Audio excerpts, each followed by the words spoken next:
जय गुरु जी। सारी संगत को मेरा प्रणाम। लास्ट सत्संग अगर किसी ने भी सुना है तो उस सत्संग में ना एक गुरु जी ने मुझसे एक घर के बारे में ज़िक्र करवाया था कि गुरु जी ने मुझे कैसे अपना घर दिया। तो आज मेरा मन बन गया कि उस घर के ऊपर एक सत्संग आपको सुनाऊं कि कैसे गुरु जी ने वो किया। देखो, बातें है ना बड़ी नॉर्मल है, बातें बड़ी नॉर्मली बताऊंगा, लेकिन इसको सुनना इसलिए ज़रूरी है क्योंकि आपको जब आप सुनोगे तो एक जर्नी, एक नॉर्मल इंसान की एक जर्नी को देखोगे तो कहीं ना कहीं आप अपनी जर्नी भी उससे मिलती जुलती ही पाओगे। और फिर आपको पता चलेगा कहीं ना कहीं कि कैसे गुरु महाराज चीज़ों को करते हैं, तो आप चीज़ों को समझोगे। दूसरा कि जब एक सत्संग को आप सुनते हो तो बहुत नॉर्मल बेसिक बात ही होती है सत्संग, जो बाद में सुनने में आपको ऐसा लगेगा कि यार ये तो बड़ा नॉर्मल था, ये तो ऐसे हो गया, ये तो वैसे हो गया, ऐसे ही लगता है।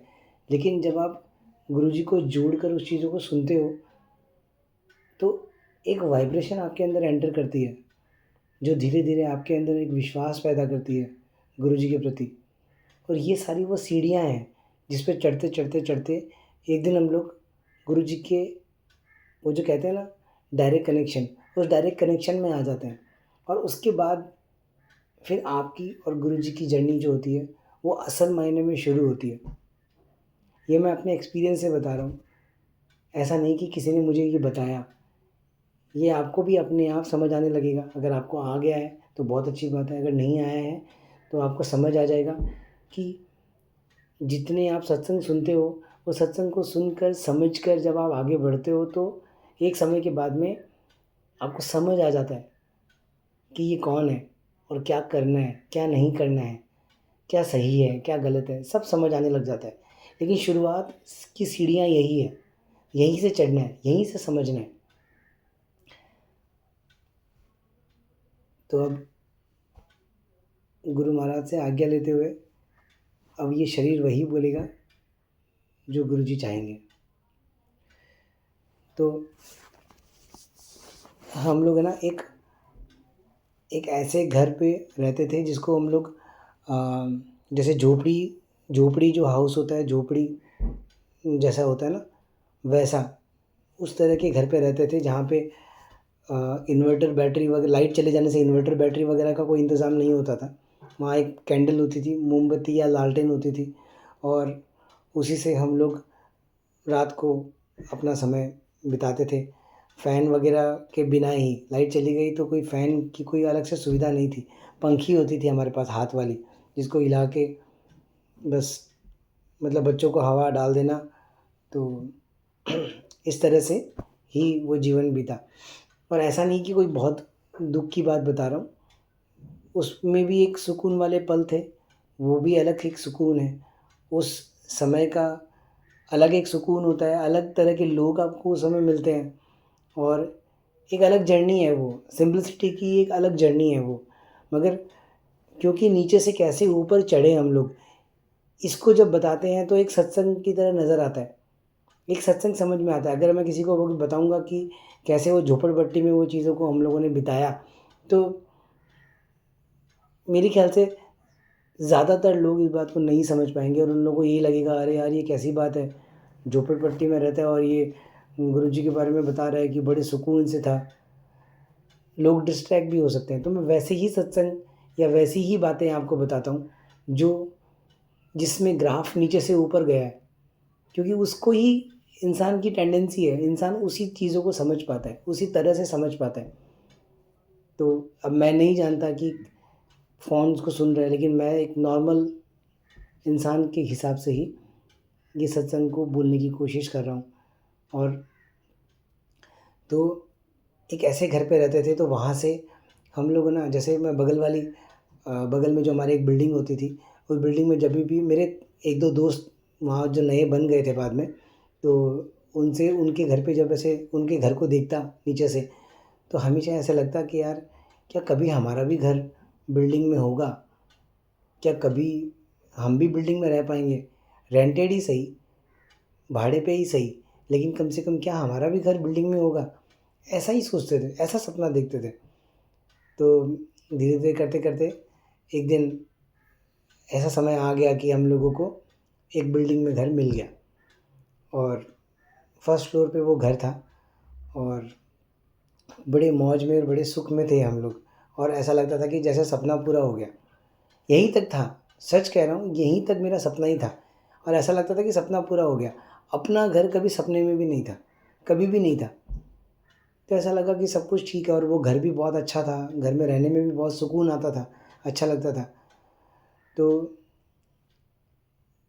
मेरी दीदी, जिसको गुरुजी ने सबसे पहले अपने पास जोड़ा था, वो जब यहाँ आई, गुवाहाटी आई, तो वो दिल्ली रहती है, और वो जब गुवाहाटी आई तो उन्होंने घर पे सत्संग करवाया। वो नए वाले घर पे सत्संग करवाया उन्होंने। मैं उसके पहले गुरुजी के पास बड़े मंदिर जाके आ चुका था। गुरुजी ने वहाँ मुझे दर्शन भी दिए, अच्छे से प्रसाद वगैरह भी खिलाया।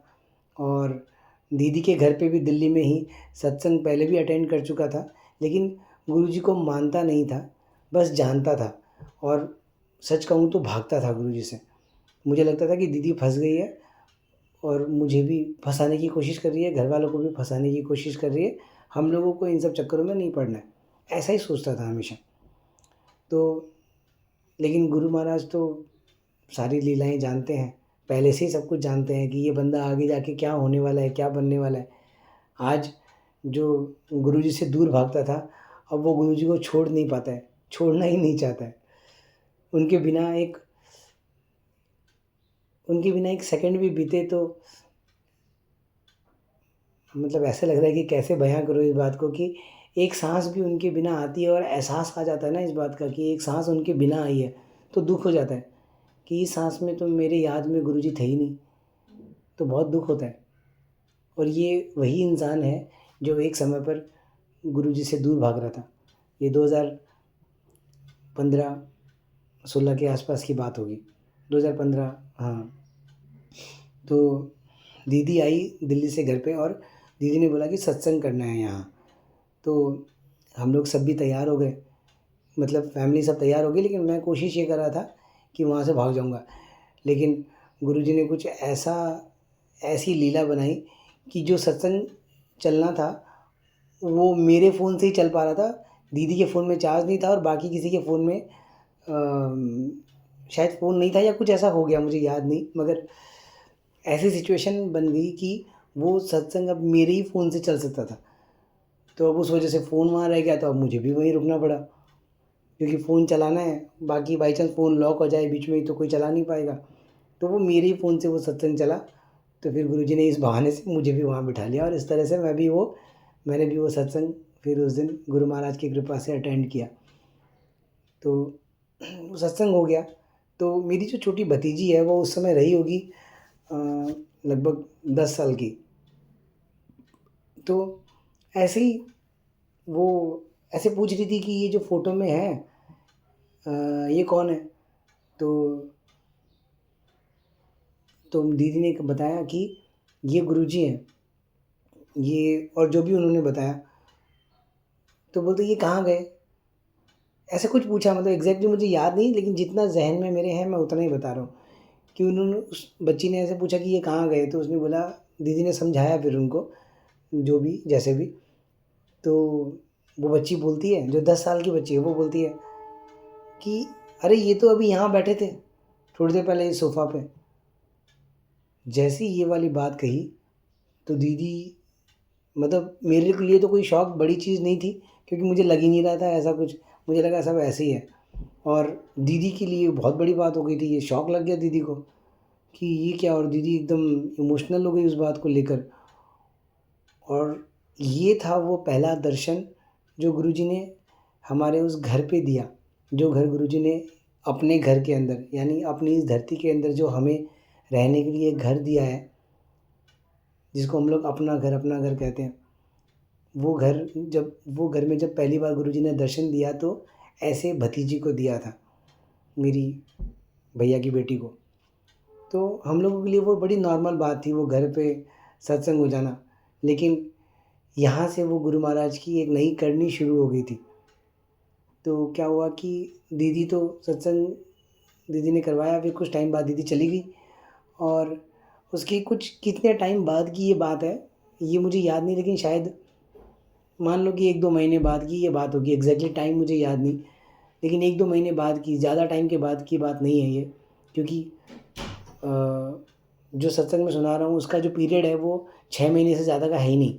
तो मुझे लगता है कि 1-2 महीने बाद की ये बात है कि पापा लैंडलॉर्ड के पास, जो मकान मालिक हैं, उनके पास गए जब रेंट पे करना था। तो हम लोगों को पहले से ये लग रहा था कि वो लैंडलॉर्ड हम लोगों को ऐसा ना बोल दे कि है ना आपने रेंट कम दिया, ये दिया, उतना उतना। तो पापा ने डिसाइड किया कि रेंट हमारी थी 10,000 रुपये। पापा ने डिसाइड किया कि 10% के हिसाब से 1000 रुपीज़ होते हैं, 11,000। हम लोग इनको 12,000 रुपये दे देंगे तो वो भी खुश हो जाएगा, और हम लोगों को भी पानी होने के लिए जो परेशान कभी कभी करता है कि पानी आप ज़्यादा यूज़ करते हो, ये सब नहीं करेगा, खुश हो जाएगा। तो पापा चले गए उसके पास और जाके उसको बोलने के लिए गए।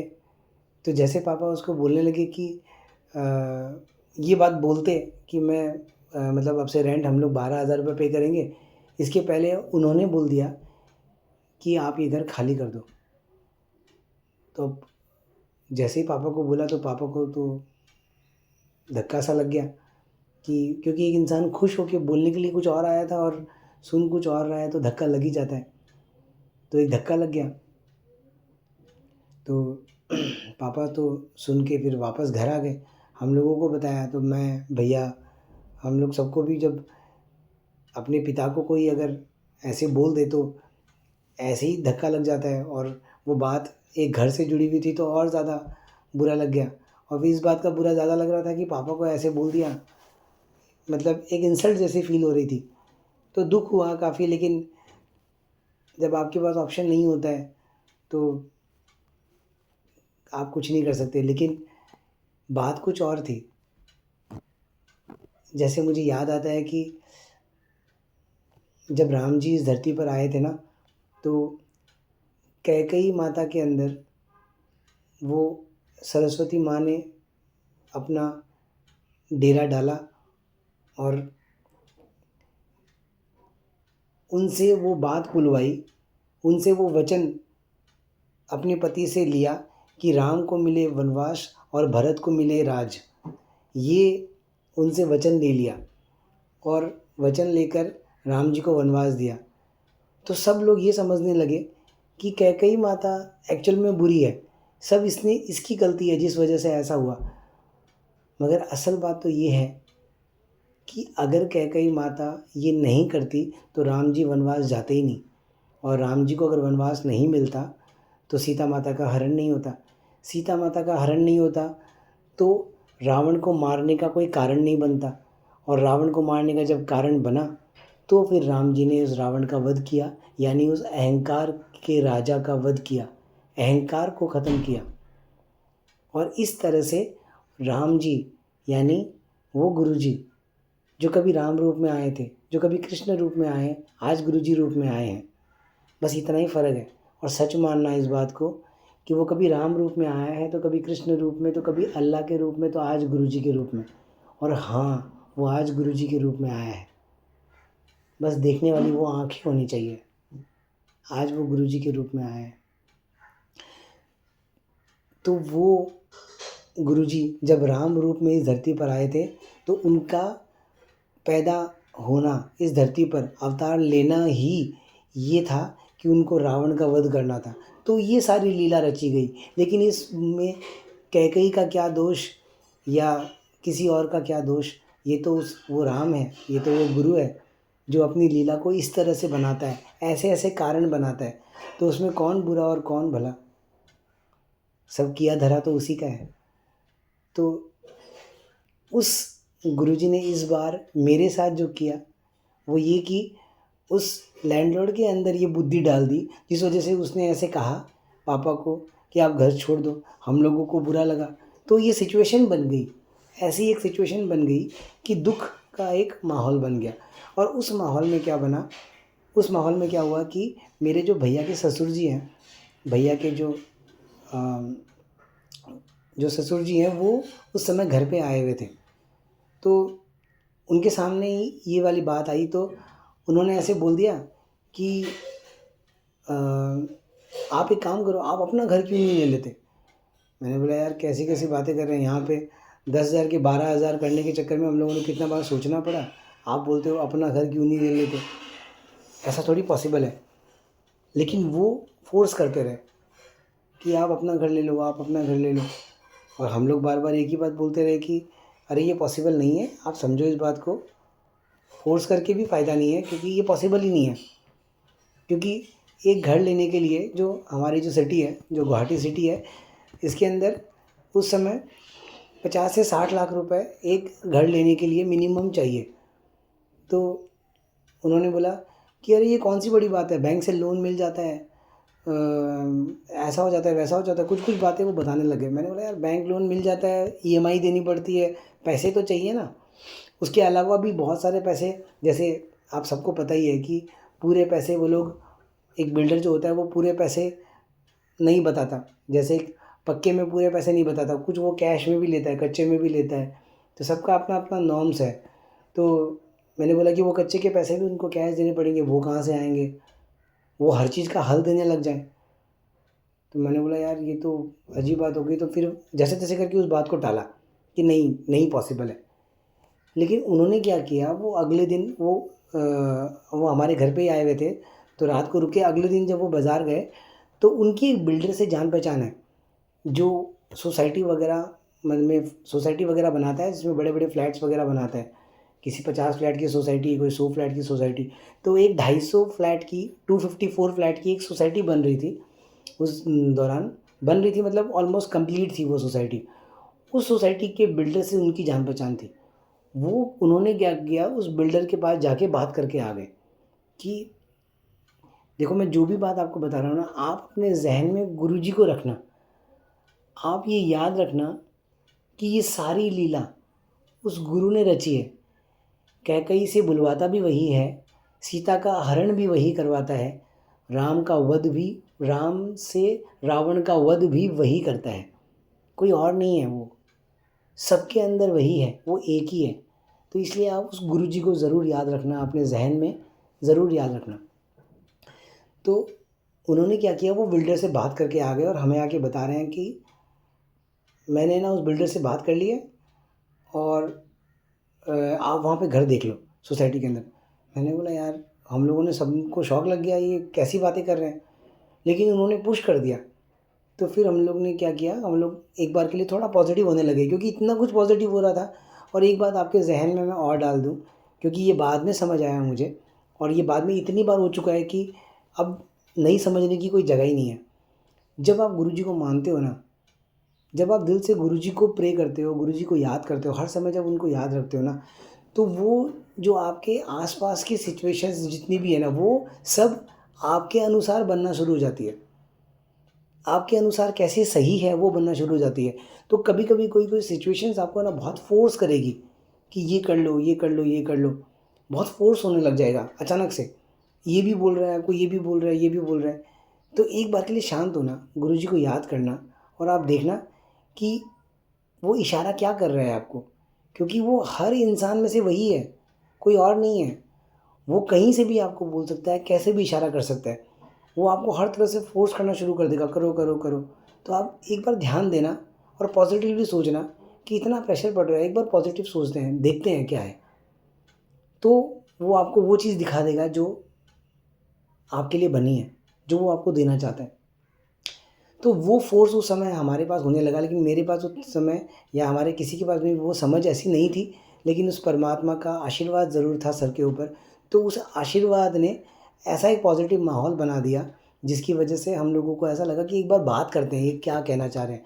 तो हम लोगों ने डिस्कस की, तो उन्होंने बोला कि इस घर के लगभग 60 लाख रुपए के आसपास इस घर की प्रॉपर्टी की वैल्यू है।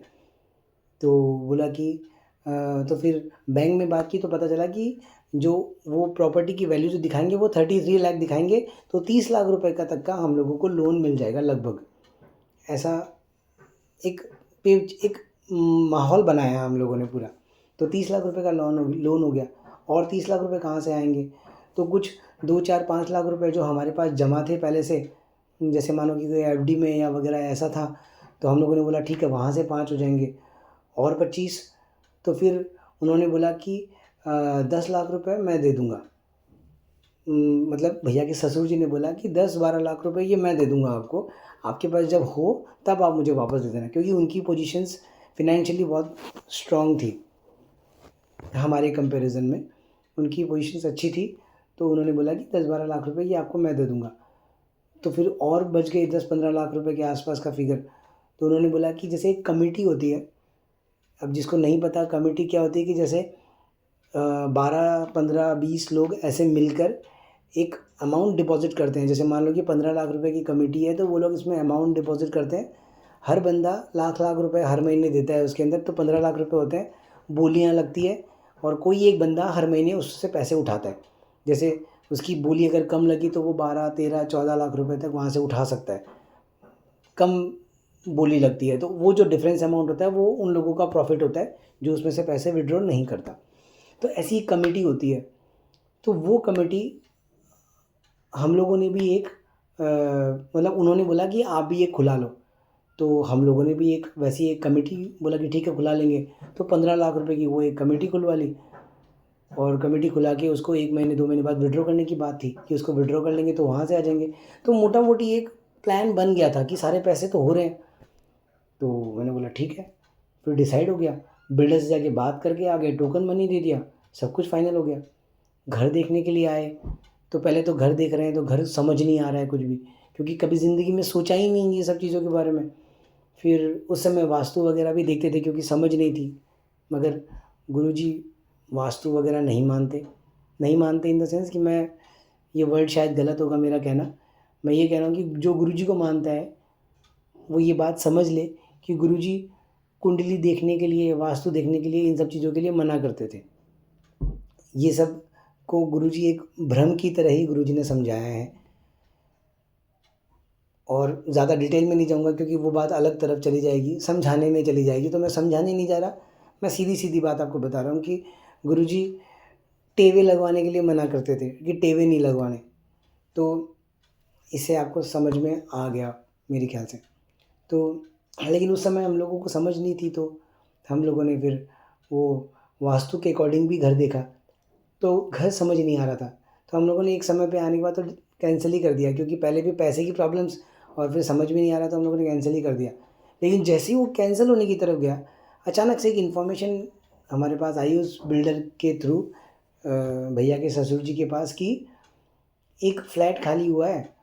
क्योंकि हम लोगों की इच्छा थी कि हम लोग डायरेक्ट फ्लैट लें बिल्डर के थ्रू, हम लोग किसी सेकंड सेल में नहीं लें, क्योंकि सेकंड सेल में लेने से एक तो रेट ज़्यादा होगी, और दूसरा किसी का थोड़ा-सा यूज़ भी किया हुआ होगा, तो वैसा मन नहीं था, नया फ्लैट लेने का ही मन था। तो गुरुजी ने कुछ ऐसी लीला बनाई कि जिस आदमी के पास वो फ्लैट था उसने छोड़ दिया, और उसने बिल्डर को ही वापस दे दिया वो फ्लैट, और उन्होंने बोला कि एक ऐसा फ्लैट है। हम लोग उस फ्लैट को देखने के लिए आए, और देखने के साथ-साथ ही हम लोगों को लगा कि अरे! इसका तो वास्तु एकदम फिट है, और एक बार में ही जच गया वो घर। मतलब सब कुछ जच गया उस घर के अंदर। हॉल जितना बड़ा चाहिए था वो उतना बड़ा मिल गया। उसको मतलब सन फेसिंग चाहिए था, जिसके अंदर धूप हमेशा, मतलब चारों तरफ से आए तो चारों तरफ से धूप भी आ रही है। घर के रूम्स वगैरह भी 3 थे, और एक रूम बना सके इतना बड़ा हॉल था उसके अंदर, कि एक रूम और निकल जाए उसके अंदर तभी भी हॉल बड़ा होगा, ऐसा घर। तो सब कुछ जच गया। पैसे के मामले में भी वो बिल्डर से डायरेक्ट था, और वो ससुर जी बीच में थे, तो उन्होंने बार्गेनिंग करवा के पैसे में भी हमारी ही नाक ऊँची रखी कि हमारे ही बोली में वो घर हो गया। और जैसे-जैसे जो प्लान किया था, वैसे-वैसे वो लोन भी हो गया, 30 लाख रुपए का लोन हो गया, उन्होंने पैसे दे दिए, कमिटी से पैसे आ गए, कुछ एफडी से आ गए। और जिस समय ये गुरु महाराज की करनी होगी ना, जब वो कुछ करवाएँगे आपसे, क्योंकि मुझे याद आता है कि एक बार गुरु महाराज ने ऐसे ही किसी की एक कोठी बनवा दी थी, और उसके साथ भी ऐसा ही हुआ था जो मैं अब आपको बता रहा हूँ। उसके साथ भी यही सेम चीज़ हुई थी कि उसको गुरु महाराज ने कहा कि तू कोठी बनवा ले, और वो एक शटर का काम करने वाला या ऐसा कुछ काम करने वाला आदमी था, जिसको गुरु महाराज ने बोला कि तू कोठी बनवा ले। और उसके तो ज़हन में भी कहीं दूर-दूर तक कोठी-वोठी कुछ नहीं थी। लेकिन गुरु महाराज का हुक्म, तो उसने हुक्म अनुसार काम किया और उसकी कोठी बन गई। और उस समय क्या हुआ था कि उसके काम में इतनी बरकत हो गई थी कि पैसे बस आए जा रहे हैं, आए जा रहे हैं, आए जा रहे हैं, ऐसा हो गया। और वो सेम चीज़ मेरे साथ हुई। जैसे भैया की एक कपड़े की दुकान है, तो मैं उस बारे में तो बहुत ज़्यादा नहीं जानता। उसमें भी इनकम डेफ़िनेटली बढ़ी ही होगी, लेकिन मेरे ज़हन में अभी नहीं। लेकिन जहाँ पे मैं बैठता हूँ, जो जगह मुझे गुरुजी ने दी है, वो एक कंप्यूटर की शॉप है। लेकिन इनकम इतनी ज़्यादा तगड़ी वाली नहीं थी। लेकिन उस समय ऐसी बरकत दी गुरु महाराज ने, ऐसी बरकत दी कि वो जो घर बना, वो 60 लाख की जगह पे 66 लाख रुपए में बना, मतलब और 6 लाख रुपए ज़्यादा में, क्योंकि रजिस्ट्रेशन वगैरह के कुछ पैसे लगे। और 18 15 से 18 लाख रुपए के बीच का एक फ़िगर था, जो फर्नीचर में लगा, जो हम लोगों ने कैश पे किया। जिस इंसान के पास घर लेने के लिए पैसे नहीं थे, वो 15 से 18 लाख रुपए का फर्नीचर बना रहा है, वो भी कैश पैसे दे के। ऐसा नहीं कि कुछ भी पैसे कहीं से और उधार लिए हों। धीरे-धीरे, देखते-देखते वो घर बन गया, वो घर कंप्लीट हो गया। और समय बीतते गया, समय बीतते-बीतते वो जो 10-12 लाख रुपए जो हम लोगों ने भैया के ससुर जी से लिए थे, वो पैसे चुका दिए। 10-15 महीने में वो कमिटी भी पूरी हो गई, उसके पैसे भी चूक गए। और अभी 2025 अभी चल रहा है, तो 2024 की ये बात है। 2024 में जो 25 साल के लिए हम लोगों ने लोन लिया था, 2016 में लोन लिया था 25 सालों के लिए, वो लोन 2024 में अभी टोटल कंप्लीट हो गया। क्योंकि गुरु महाराज ने इतनी बरकत दी, जबकि बीच में वो कोरोना का पीरियड भी आया, जिस समय किसी को इनकम का सोर्स नज़र नहीं आ रहा था। मगर वो दौर भी गुरुजी ने इतने हँसते खेलते हुए निकाला। और जहाँ पे इनकम की बात है, तो उस दौरान भी गुरुजी ने मुझे इतनी इनकम दे दी कि जिसकी वजह से मुझे ये कभी ना लगे कि घर दुकान अभी बंद है, इनकम नहीं हो रही है, कैसे घर चलेगा, टेंशन ना हो। तो उस समय भी उन्होंने मुझे इनकम दे दी। और इन 8 सालों में वो 25 सालों का जो लोन था वो कंप्लीट कर दिया, कि हर साल ईएमआई तो देते रहे, और कुछ-कुछ जो एक्स्ट्रा अमाउंट जो हम लोग अर्न करते, कभी लाख, 2 लाख, 3 लाख रुपए तक अर्न करते एक्स्ट्रा साल में, तो वो पैसे चुका देते। और देखते-देखते वो 8 सालों में वो घर गुरुजी ने अपना बना दिया। और मैं सच कहूँ तो इस घर को गुरुजी ने मेरा घर नहीं बनाया, इस घर को गुरुजी ने ना अपना घर बनाया। अब ये मैं क्यों बोल रहा हूँ आपको अपना घर बनाया, क्योंकि 2024 में क्या हुआ कि हम लोग बाहर कहीं घूमने के लिए गए थे। ये प्रमाण है इस बात का, ये छोटी-छोटी चीज़ें ना इस बात का प्रमाण है कि वो गुरु महाराज करते हैं, और फिर सिचुएशन को ऐसी बना देंगे कि आपको नहीं यकीन करने की कोई जगह नहीं होगी। और जहाँ दिमाग लगा लो, तो यकीन करने की भी कोई जगह नहीं होगी। तो तय आपको करना है कि आपको दिमाग लगाना है या गुरु महाराज की उस करनी में गुरुजी को देखना है, तो आपको वो नज़र आ जाएगा। तो क्या हुआ कि 2024 में हम लोग मैं, मेरी वाइफ़ और बच्चे, हम लोग बाहर घूमने के लिए गए हुए थे। तो उस दौरान क्या हुआ कि वहाँ पे रास्ते में हम लोगों ने ना एक ऐसी दुकान देखी, जिसके अंदर है ना नेम प्लेट वगैरह बहुत सारी थी। और सुंदर-सुंदर नेम प्लेट, मतलब उनका एक तरीका था डिज़ाइन करने का। कुछ एक जो वुडन प्लेट होती है, उस वुडन प्लेट के ऊपर वो डार्क ब्राउन कलर से कुछ एक मेल्ट किया हुआ सा कुछ डालते हैं उसके ऊपर, पता नहीं क्या। और मेटल के लेटर्स होते हैं जो उसके ऊपर चिपकाते हैं, जिसकी वजह से वो फ्रेम ना बहुत ग्लॉसी और बहुत सुंदर लगती है। तो वो फ्रेम मैंने जैसे ही सामने देखी ना, देखते ही मुझे लगा कि इस पे तो गुरुजी का नाम होना चाहिए, और ये हमारे घर के वहाँ होनी चाहिए। इसके पहले भी गुरुजी का नाम की जो एक प्लेट है वो घर पे लगी हुई है, उस पे लिखा हुआ है गुरुजी, एक तरफ ओम और एक तरफ ओमकार लिखा हुआ है। लेकिन वो बहुत ऑर्डिनरी सी है, और मुझे ऐसे ही मन में आ गया कि इस पे ना गुरुजी का नाम होना चाहिए, और ये बहुत सुंदर लग रही है, ये वहाँ होनी चाहिए।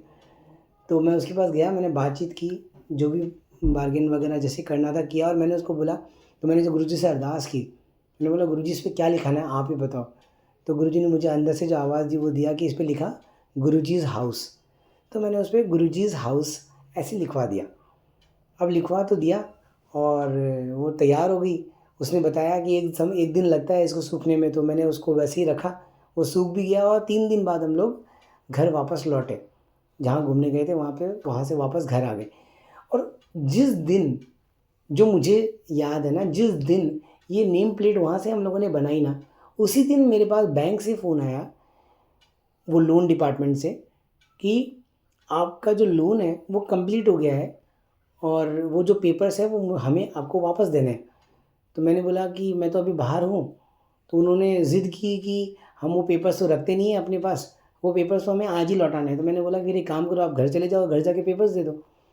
तो उन्होंने क्या किया, वो घर आए और घर आके उन्होंने, मम्मी पापा घर पे थे, तो उनको वो पेपर्स हैंडओवर कर दिए और उनका काम ख़त्म हो गया। अब 3 दिन बाद मैं आया और वो नेम प्लेट मेरे हाथ में थी और मैं लेके आया और सबसे पहले मुझे लगा कि ये नेम प्लेट ही वहाँ पे लगा दें। तो घर वालों ने भी बड़ी खुशी के साथ, पापा ने भी मेरी मदद की और बहुत अच्छे से वो नेम प्लेट वहाँ पे लग गई। अचानक से एक ज़हन में एक बात आई कि सेम दिन वो नेम प्लेट मुझे वहाँ मिलना, जबकि गुरुजी का नाम पहले से गेट के ऊपर लगा हुआ है। उस नेम प्लेट के ऊपर गुरुजीज़ हाउस लिखा ना, उसके बाद उसी दिन वो लोन के पेपर्स वापस आ जाना और लोन का कंप्लीट होना। और जहाँ पे गुरुजी ने सिर्फ नाम लिखा था गुरुजी, उस जगह पे अब लिख दिया गुरुजीज़ हाउस।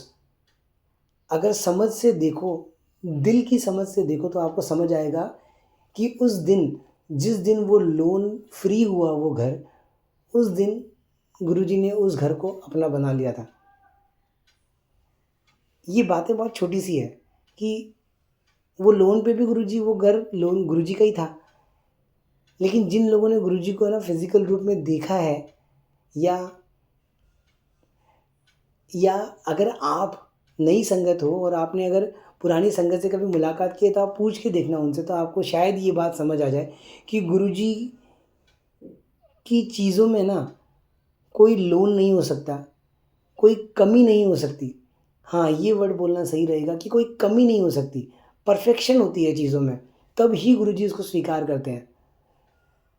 ये मुझे बताना नहीं आ रहा कि मुझे कैसे बताना चाहिए, लेकिन इसको ऐसे कह सकता हूँ कि अगर एक वॉल अगर पेंट की हुई है और उस वो वॉल की जो पेंट है वो मतलब ठीक नहीं है, कहीं से उसकी जो पेंट निकल रहा है, धूल मिट्टी निकल रही है, या आपने सफाई की है घर की लेकिन सफाई ठीक से नहीं हुई है, या जैसे मैंने बताया कि घर है लेकिन लोन पर है, इस तरह की चीज़ें जो होती है ना, ये गुरु महाराज की लिस्ट में नहीं है। मतलब गुरु, इसको ऐसे अगर सीधे शब्दों में कहूँ तो गुरु जी को स्वीकार नहीं है। अगर वो अपना बनाएँगे किसी चीज़ों को, तो उन वो ही चीज़ होगी जिस पे पूरा का पूरा उनका हक हो।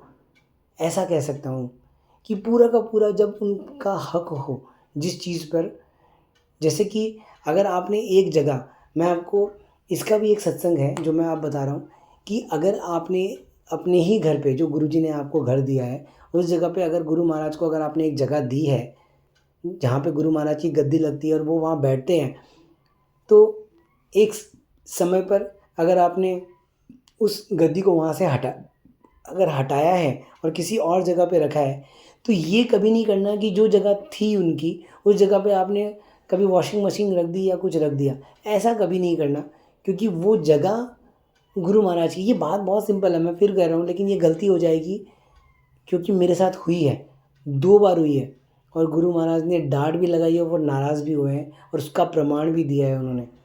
लेकिन ये सत्संग किसी और समय आपको बताऊँगा, मगर अभी ये बताना था कि वो जो घर, जो जो एक लोन में था, लेकिन जिस दिन गुरु महाराज ने उसको लोन फ्री किया, उस दिन गुरु महाराज ने उस घर को अपना घर बना लिया और उस पे लिखवा दिया कि गुरुजीज़ हाउस, और वो नेम प्लेट आज उस पे फिक्स्ड है।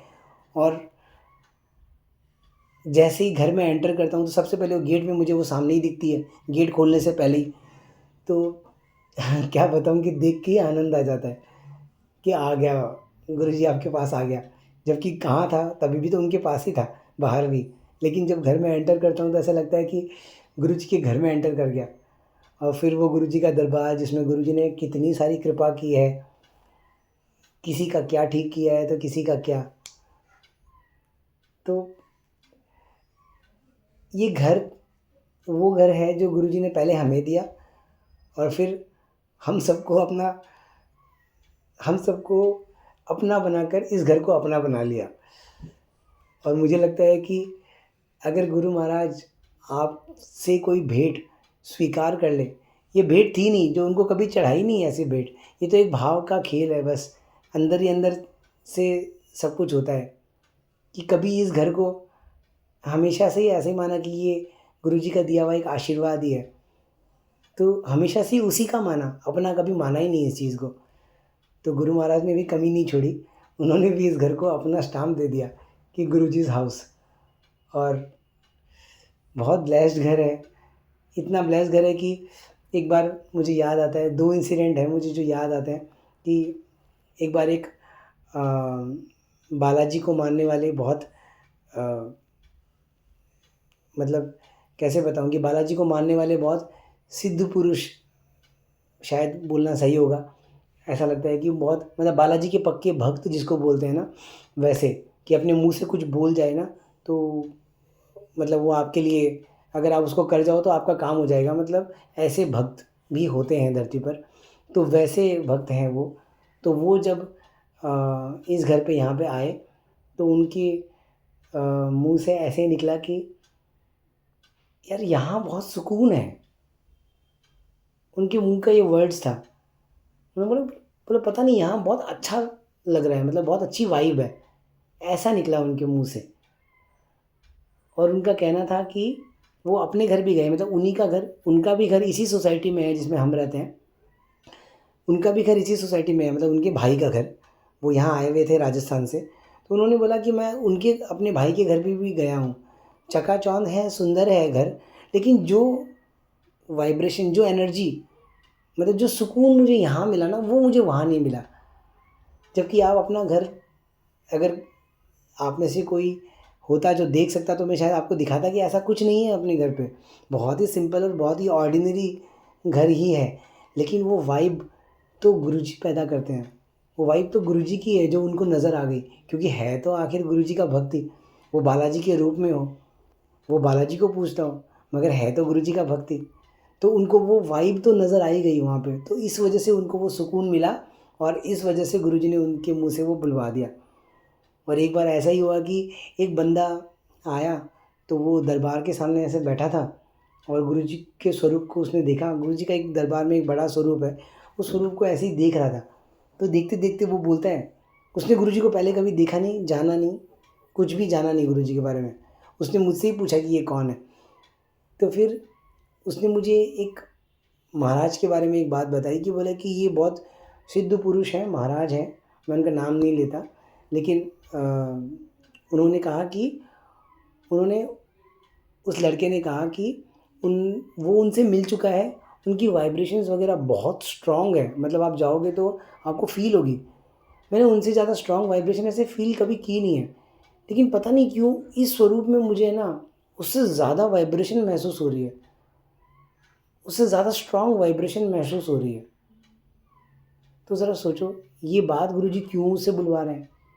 क्योंकि वो बताना चाह रहे हैं कि इस दरबार में मैं बैठता हूँ, यहाँ मेरी वाइब्रेशन है। और गुरुजी ने एक बार कहा भी था कि क्या दौड़ दौड़ के मेरे पास यहाँ मंदिर में आ जाते हो, घर बैठ के मुझे याद करो तो देखो मैं तुम्हें क्या नज़ारे दिखाता हूँ।